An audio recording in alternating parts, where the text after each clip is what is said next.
Hello students, आज हम Marathi subject की पोयम 6 टप टप पढ़ती देखेंगे।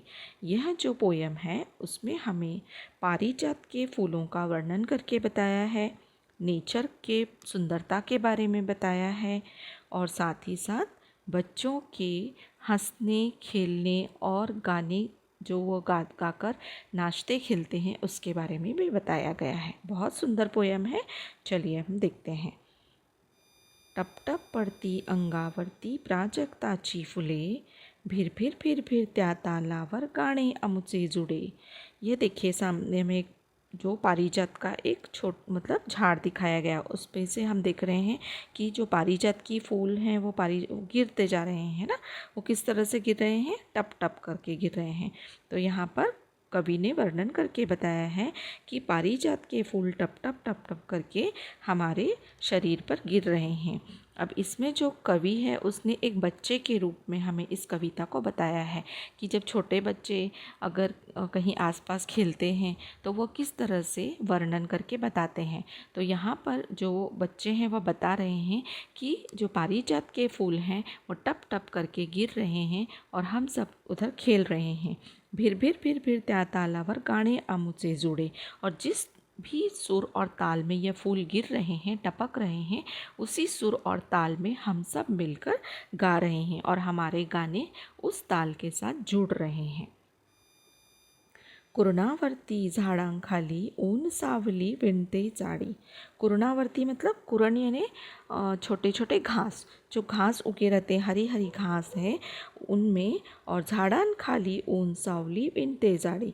अब कुरणावरती झाड़ाखाली मतलब छोटे छोटे जो घास हरे हरे लगे हुए हैं उन पर, और जो पेड़ है उसके नीचे छाँव और धूप, इन दोनों का इस तरह से मेल हो रहा है जैसे सुंदर जाल बिछ गया हो।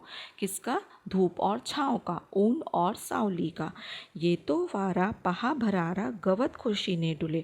और जैसे ही मंद मंद हवा चलने लगती है, यह जो घास है वो सुंदर तरीके से हिलने डुलने लगते हैं। यह देखकर बहुत अच्छा लगता है। ऐसा लगता है जैसे वो घास खुश होकर नाच रहे हैं, डोल रहे हैं। दूर दूर है सूर वाहती उन्हात पिवळ्या पहा नाहती। जो ये सुर हैं, गाने के जो सुर चल रहे हैं वो दूर दूर तक हवा के साथ बहते जा रहे हैं। उन्हात पिवळ्या पहा नाहती, ऐसा लग रहा है कि जो पीला पीला सब दूर धूप छाई हुई है, पीला पीला जो वातावरण हो रहा है वहाँ पर यह सुर नहा रहे हैं। हंसते धरती फांदी वरती हा झोपाड़ा झूले। और इतने सुंदर वातावरण में ऐसा लग रहा है जैसे यह धरती हंस रही है, और यह जो झाड़ों की डालियाँ जो हैं वो हवा में झूलती हुई इस तरह दिखाई दे रही है जैसे बहुत सारे झूले लगे हों। गाणे आमचे झुड़झुड़ वारा, गाणे आमचे लुक लुक तारा। हमारे जो गाने हैं वह ऐसे लग रहे हैं जैसे कि वह सुंदर हवा है, और वो हमारे गाने जो हैं वह हवा की तरह चल रहे हैं। गाने आमचे लुक लुक तारा, इसी तरह हमारे गाने इस तरह लग रहे हैं जैसे तारे टिमटिमाते हैं, तारे चमचमाते हैं। पाऊस वारा मोर पिसारा या गाण्यातून फुले। और हम जो गाने गा रहे हैं उन गानों से ऐसा लग रहा है जैसे पाऊस मतलब बारिश हो रही है, वारा मतलब हवा बह रही है, और मोर पिसारा मतलब मोर अपने पंख को फैलाकर नाच रहा है। तो गाणे आमुचे झुड़झुड़ वारा, गाणे आमुचे लुक लुक तारा, पाऊस वारा मोर पिसारा या गाण्यातून फुले।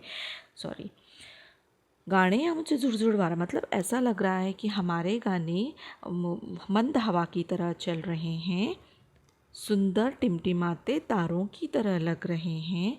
हमारे गानों की वजह से बारिश हो रही है, हवा सुंदर बह रही है, और मोर अपने पंख को जो है फैला फैला कर नाच रहा है।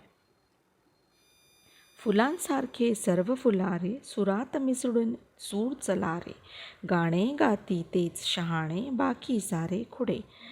यहाँ पर हमें इन छोटे बच्चों के द्वारा कवि बता रहे हैं कि फुलांसारखे सर्व फुलारे, जिस तरह फूल एकदम खिलकर सबको हंसाते हैं, उसी तरह हमें भी फूलों की तरह खिलना चाहिए।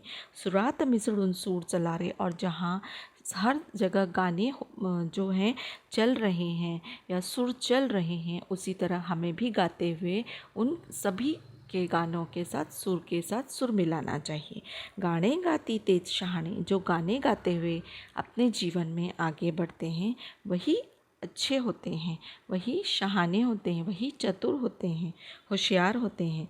बाकी सारे खुड़े मतलब बाकी तो सब ऐसे लगता है जैसे अगर वो गाने नहीं गा रहे हैं तो समझो वह भी, जो हम बोलते हैं ना मराठी में वेड़े खुड़े, मतलब वह भी जैसे ना समझ हैं, इस तरह हमें लग रहे हैं। इसलिए हमें हमेशा फूलों की तरह गाते हुए, फूलों की तरह मुस्कुराते हुए आगे बढ़ना है।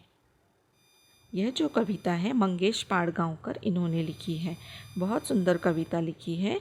और इनके और भी कविता संग्रह हैं, जैसे धारा नृत्य, जिप्सी, छोरी, मीरा, सलाम, हे त्यांचे कविता संग्रह प्रसिद्ध आहे। मोकळ्या कुरणावरती असणाऱ्या प्राजक्ताच्या झाडाची पडणारी फुले व त्यांचे सौंदर्य अनुभवणाऱ्या मुलांच्या मनातील आनंद प्रस्तुत कवितेतून कवि ने व्यक्त केला है।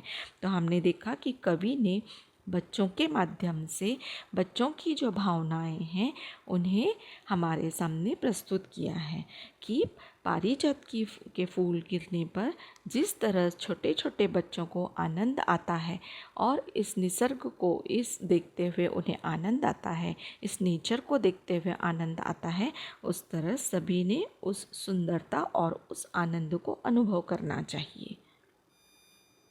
यहाँ पर हमें शब्दार्थ दिए हैं। कुरण, कुरण मतलब गवत, चराऊ जमीन। भरारा, भरभर।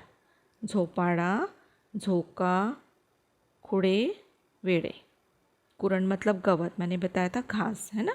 भरारा मतलब भर भर, फटाफट, और भर भर आता है ना आवाज़ करता हुआ। झोपाड़ा मतलब झोका, झूला। खुड़े मतलब वेड़े, पागल। ठीक है। तो यदि आपको यह कविता अच्छी लगी है तो आप इसे शेयर कीजिए और सब्सक्राइब कीजिए, लाइक कीजिए, कमेंट कीजिए। इसके क्वेश्चन आंसर्स आपको मैं नेक्स्ट वीडियो में दूंगी।